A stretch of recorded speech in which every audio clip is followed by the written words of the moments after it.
I, 28, female, always knew my husband Stephen, 30, male, had a soft spot for his sister, Stacia, 22, female. She was the baby of the family, the golden child, the one who never really had to take responsibility for much in her life.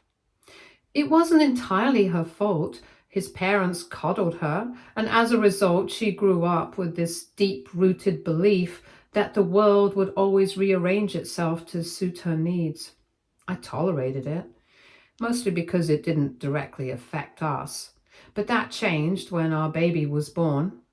Our little girl came into the world much earlier than expected, and with her early arrival came a slew of medical complications. The first few months were a blur of hospital stays, sleepless nights, and terrifying uncertainty. Every moment, every penny was spent on making sure she got the care she needed. My husband, Stephen, was as devoted as I was. He worked late, picked up extra shifts, and stayed by our daughter's side every second he could. I knew he was exhausted. I was too. But we had no choice. Our child's health was the priority. So when I noticed he had been acting off lately, I assumed it was just stress. He seemed distracted, checking his phone more often than usual, sighing heavily when he thought I wasn't looking. I asked if he was okay, if something was wrong, but he always brushed it off and just work stuff, he said. I believed him until I saw the messages. I wasn't snooping, I was cleaning up the living room when I noticed his phone screen light up on the table. I had no intention of reading his messages until I saw Stacia's name. She had sent him a long string of texts, and out of sheer curiosity, I glanced at the latest one. "You're seriously choosing hospital bills over me? I never get to go anywhere. This is my chance, and you know it. Don't be selfish." I felt my heart drop into my stomach. I knew Stacia could be entitled, but this? I unlocked his phone with shaking hands and scrolled up to see the full conversation. The further I read, the more my blood boiled. It started with Stacia complaining about how she hadn't taken a proper vacation in years, how she deserved a break after going through her recent stressful breakup. Then came the real request. She wanted Stephen to send her money so she could go on a luxury vacation with her friends. When he told her that we were stretched thin because of our daughter's medical expenses, she didn't back down. Instead, she turned it around on him. "You guys are young, you make more money, but I won't always have this opportunity. You're really going to let me miss out just because your kid is sick?" I had to reread that sentence 3 times to believe she actually said it. Stephen had pushed back, saying that we had financial responsibilities, but instead of respecting that, Stacia doubled down. She told him that family was supposed to support each other, and he was being unfair by prioritizing his own family over his sister. That it wasn't like our daughter was dying, and he could easily cut back on some of the treatments to free up some extra cash. I was shaking with rage. I scrolled up and down, trying to process what I was reading. Stacia, the aunt to my child, was genuinely suggesting that my husband neglect our baby's health so she could go and sip cocktails on a beach somewhere. And what made it worse? The fact that my husband didn't immediately shut it down. Sure, he told her no, but he was still entertaining the conversation. He was still letting her guilt him, still justifying himself to her like she had any right to demand this in the first place. I took a deep breath, forcing myself to stay calm. Yelling at Stephen wouldn't fix this. I needed to be smart. So I put his phone back exactly where it was and pretended I never saw it. "Please tell me how to deal with this before I rip somebody's head off." Update 1. The next few days were torture. Every time Stephen sighed while looking at his phone, I knew it was because of her. Every time he left the room to take a call, I knew it was her voice on the other end. And every time he looked at me with that exhausted, defeated expression, I knew that deep down he felt guilty. But the thing was, he shouldn't have been feeling guilty about saying no. He should have been furious that she even asked. I played dumb. I didn't bring it up and didn't let on that I knew anything. Instead, I watched and waited. Stacia, completely oblivious to the fact that I was on to her, kept pushing. She started making passive-aggressive comments in the family group chat, saying things like, "Some people just don't understand the meaning of family loyalty." She posted cryptic rants on social media about how selfishness ruins sibling bonds, and worst of all, she had the audacity to complain to their mother about how ungrateful Stephen was for all the times she had been there for him growing up. That was the last straw. I had been willing to let this play out quietly, but now I have a new plan. Because just as I was biting my tongue, waiting for the perfect moment, Stacia made an announcement. She was engaged. And not just engaged, she was throwing a massive engagement party to celebrate. A fancy, over-the-top event with all her friends, extended family, and, of course, her new fiance, who I had never met. He was the same guy she broke up with. I smiled to myself. This was it. This was the perfect opportunity. Stacia wanted to play games? Fine. I'd play too. And I would make sure she never forgot it. Update 2. The days leading up to Stacia's engagement party felt like torture. Every time I saw Stephen on his phone, my stomach twisted with anger. I knew exactly who he was talking to and what she was saying, and the worst part, he still hadn't told me about it. I watched him carefully, waiting for him to confess, waiting for him to say something, anything that might redeem him, but nothing came.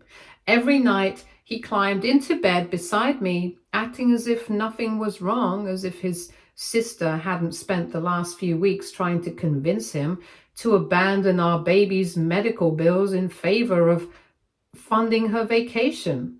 If I hadn't seen the messages with my own eyes, I might have doubted myself, but I knew the truth. And soon, so would everyone else.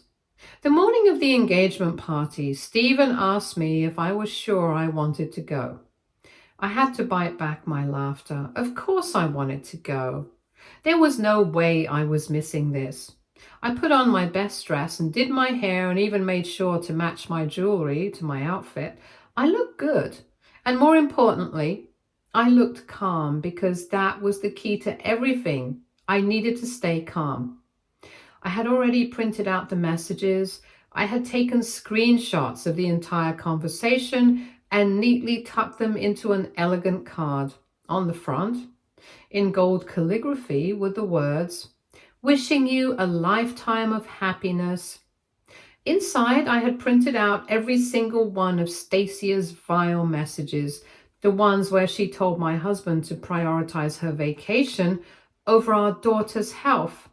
I didn't add anything. No explanations, no comments, just the raw, undeniable proof of what she had done. And underneath it all, in the same gold lettering as the front, I wrote, "Wishing your fiancé the best of luck. He's going to need it." I sealed the envelope and slid it into my purse. I was ready. The engagement party was exactly what I expected. Extravagant, excessive, and completely self-indulgent. Stacia had spared no expense, and the venue alone must have cost a fortune. I found myself wondering if she had expected Stephen to pay for this too. She greeted us with her usual fake enthusiasm, her voice dripping with that insincere sweetness she always used when she wanted something. She hugged Stephen first, squeezing him a little too long, and then turned to me with an overly bright smile. I could see the smugness in her eyes. She thought she had won. She thought she had manipulated Stephen into feeling guilty, into keeping her little secret. She had no idea what was coming.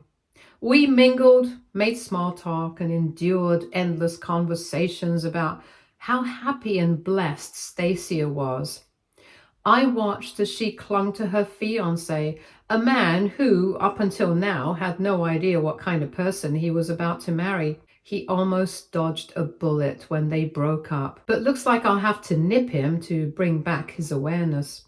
I almost felt bad for him. Almost. But then Stacia started in on Stephen. She leaned in close, lowering her voice so only he could hear, and asked if he had thought more about what they talked about. I didn't need to hear his response to know that she was still pushing. Even now, even with all of this, she still hadn't let it go. She could throw an engagement party this big, but she could have used at least some of it for her so-called luxury vacation. She could pay for it herself, or even ask her fiancé. I wonder who paid for this party. I clenched my teeth, forcing myself to remain composed. Not yet. Dinner was served, and soon after it was time for the speeches. Stacia's fiancé went first, talking about how lucky he was to have found her, how she was the kindest, most selfless person he had ever met. I almost choked on my drink.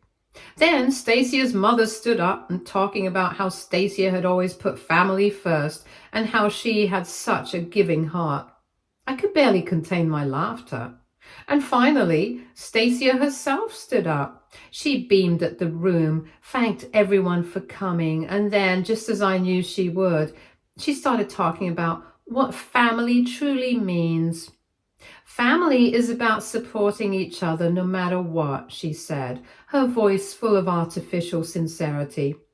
It's about knowing that at the end of the day, we always have each other's backs. I smiled to myself. Perfect. I reached into my purse, pulled out the envelope, and quietly slid it across the table towards Stacia's fiancé. At first, he didn't notice, but when he finally glanced down and saw his name on the envelope, he picked it up with curiosity. Stacia was still speaking, still rambling on about unconditional love when he opened the card. I watched his face carefully. His smile faltered. His brows furrowed, his eyes flicked across the pages, widening with every word. And then slowly, he lifted his gaze to Stacia. She must have seen the expression on his face because she hesitated mid-sentence, her confidence wavering. "What's wrong?" she asked, forcing a nervous laugh. He didn't answer. Instead, he turned to Stephen. "Is this real?" he asked, holding up the card. Stephen, who had been blissfully unaware of what I had done, went pale. Stacia's fake smile vanished. "What is that?" she demanded, reaching for the papers. Her fiancé pulled them away before she could grab them. His voice was cold when he told her to explain. She turned to me, her expression a mixture of rage and panic, and accused me of doing something. I tilted my head, feigning innocence, and said I just wanted to make sure he knew what kind of person he was marrying. The room had gone dead silent. People were whispering, craning their necks to see what was going on. Stacia's mother stood up, demanding to know what was happening. Her fiancé ignored her, his face focused on Stacia. His voice dripped with disgust as he asked if she really told her brother to stop paying for his sick kid's medical bills so she could go on vacation. Stacia's mouth opened and closed, but no words came out. I leaned back in my chair, enjoying the show. She finally spluttered that it wasn't like that. She was just what? He cut in, shaking his head. What possible excuse could she have for this? She looked around frantically, her eyes darting to Stephen, to her mother, to me, anyone who might come to her defense. But no one did. For the first time in her life, Stacia had no one to bail her out, and I had never felt more satisfied.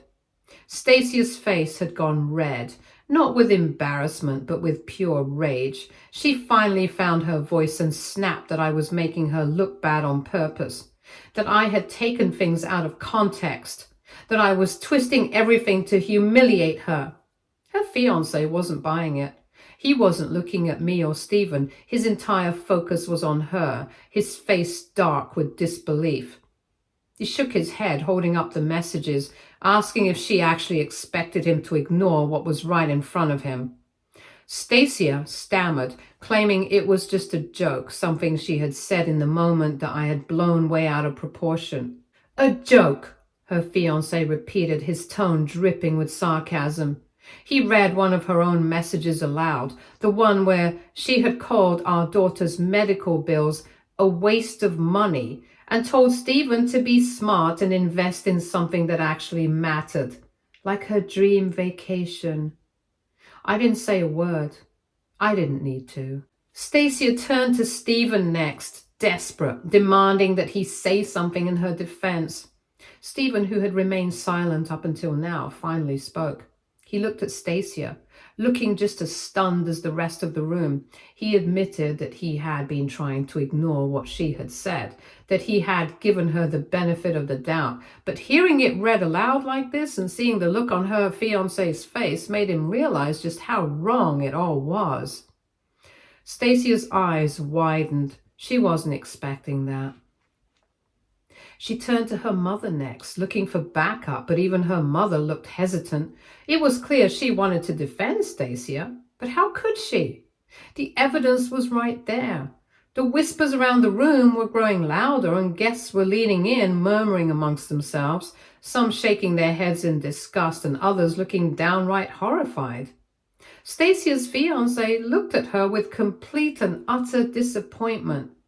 He asked how she could be so selfish, so heartless to even think that a vacation was worth more than the sick child's medical care. Stacia tried again, swearing she didn't mean it, swearing that I had planned this just to ruin her night. Her fiancé scoffed and said I didn't ruin anything, she did. She froze. It was at that moment that I knew she understood just how badly she had messed up. The engagement party was officially ruined. Stacia's fiancé stormed off, pushing past the shocked guests. Stacia chased after him, her voice rising as she begged him to listen and to not let this stupid thing ruin their future. I stayed seated, sipping my drink and watching as the disaster unfolded. Stephen was tense beside me. He finally turned to me, his voice low, asking when I had planned this. I told him it didn't matter. What mattered was that it was done. He exhaled heavily, rubbing his face, but he didn't argue. He knew as well as I did that there was no coming back from this. Stacia's mother stormed back to our table, her heels clicking angrily against the floor.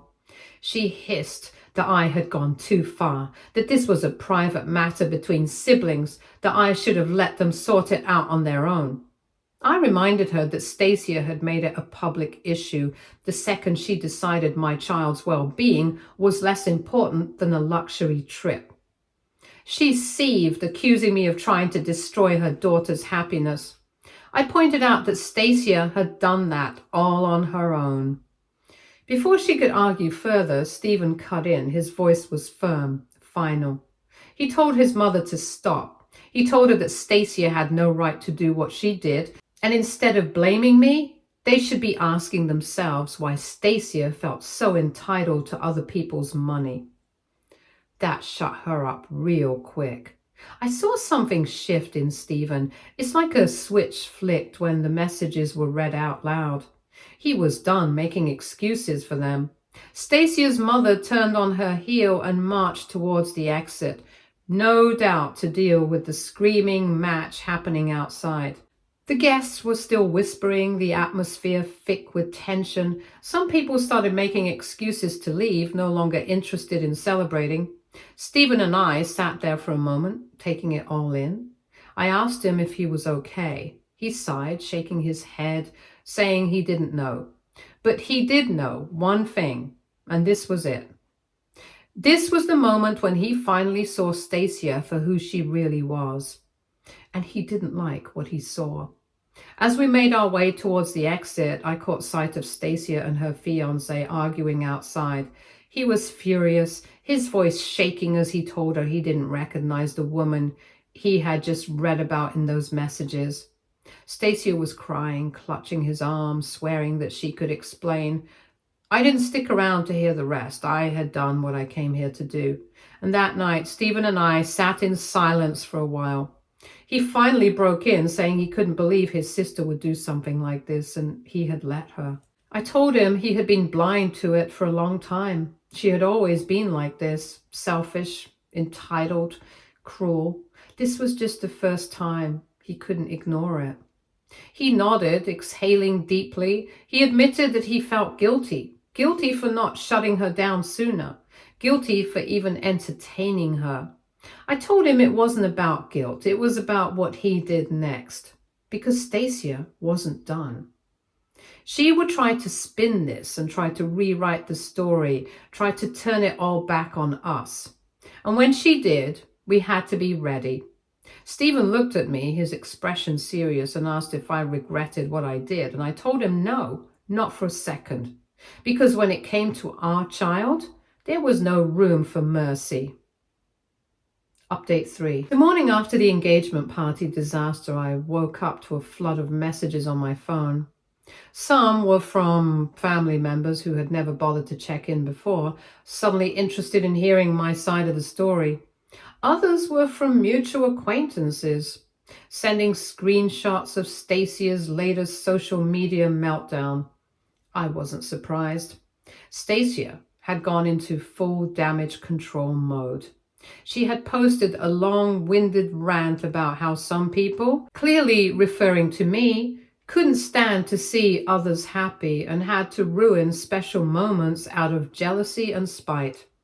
She talked about how she had always been a supportive sister-in-law, but I had never accepted her as family. According to her, I had held a grudge against her from the moment I married Stephen, and last night was just my latest attempt to make her miserable. What really made me roll my eyes was how she tried to frame the situation as me weaponizing my child's health to attack her. She claimed that I had twisted a private conversation into something malicious and exaggerated it just to humiliate her. The comment section was divided.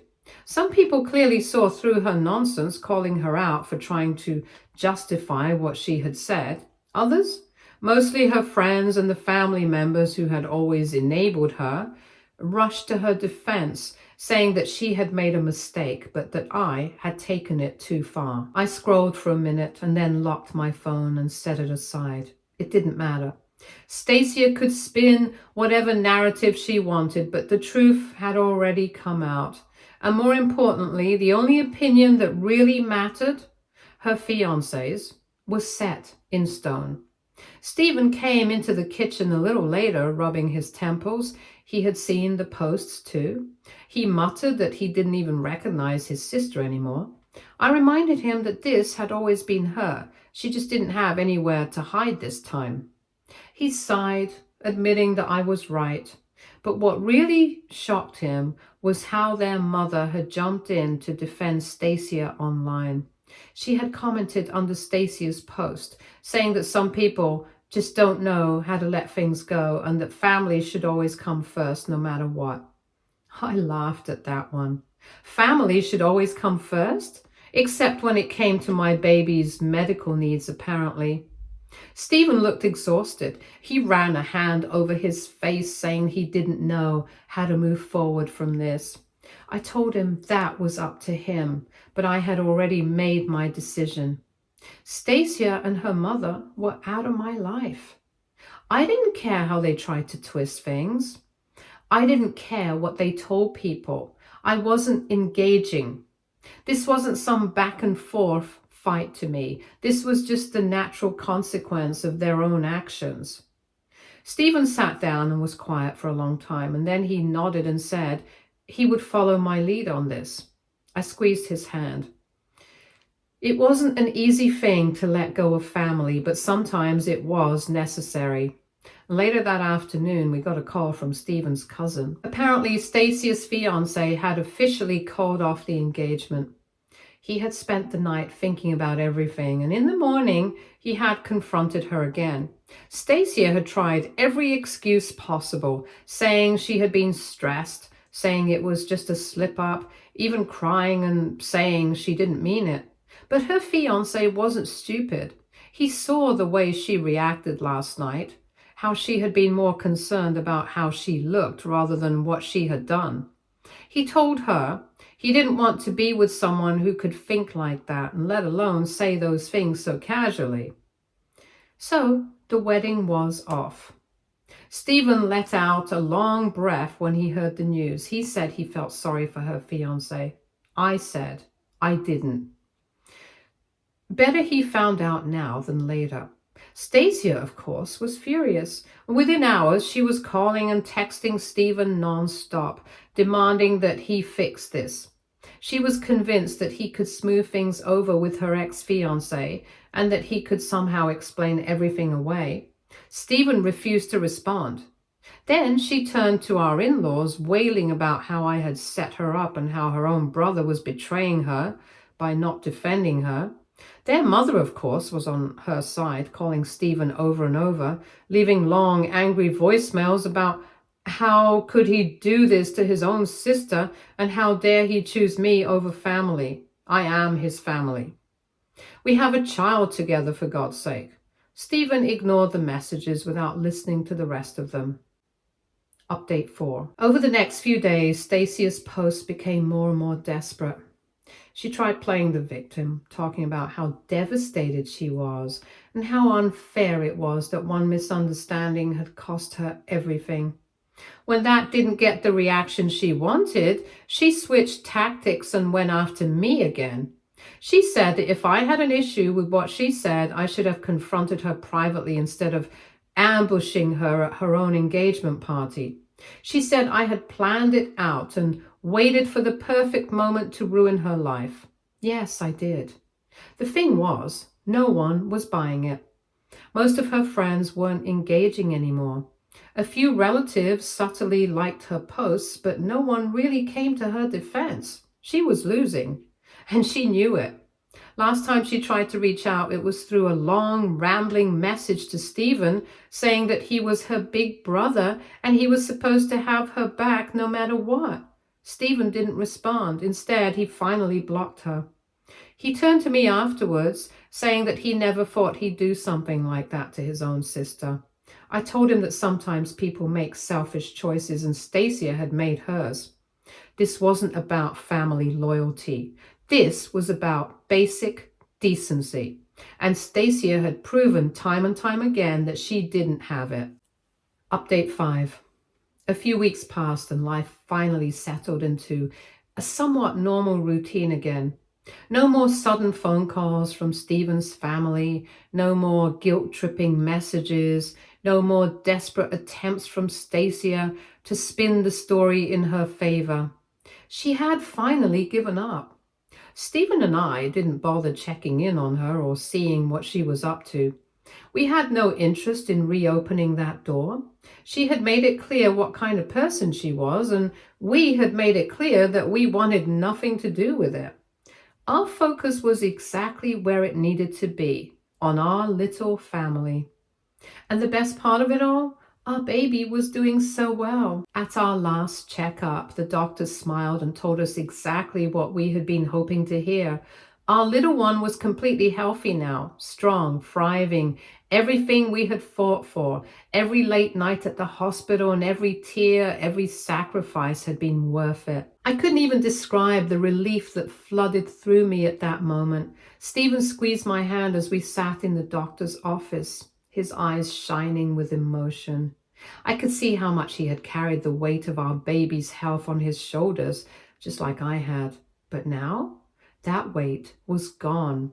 We had done it. We had gotten through the hardest part, and no one could take that away from us. Later that evening, we sat together on the couch, our baby snuggled between us, happily babbling as Stephen gently played with her tiny fingers. He told me he had been thinking a lot lately about everything that had happened, about how we had handled it, and about how different things could have been if he had let Stacia manipulate him. I told him that I had thought about it too, because that was the scary part. How easily things could have gone a different way if we hadn't stood our ground.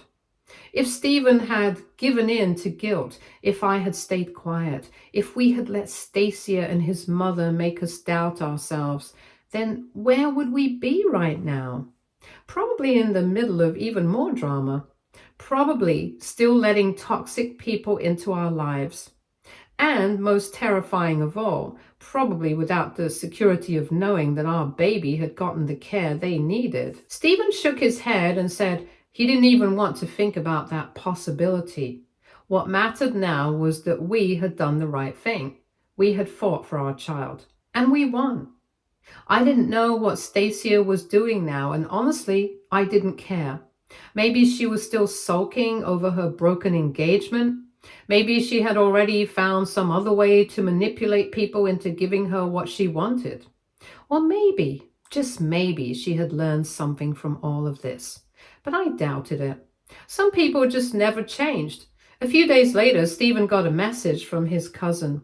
It was short, just a simple, heard the good news about the baby, really happy for you guys. That was it. No mention of Stacia, no mention of engagement fiasco, just genuine happy for us. And that meant more than anything. Because despite everything, the people who truly cared about us were still here. The people who actually mattered. This was all we needed. No validation from people who had never supported us. Not approval from those who only saw us as a resource to be exploited. Just us, healthy, happy, free. And that was the best closure of all. Stay tuned for more stories from our girl relationships.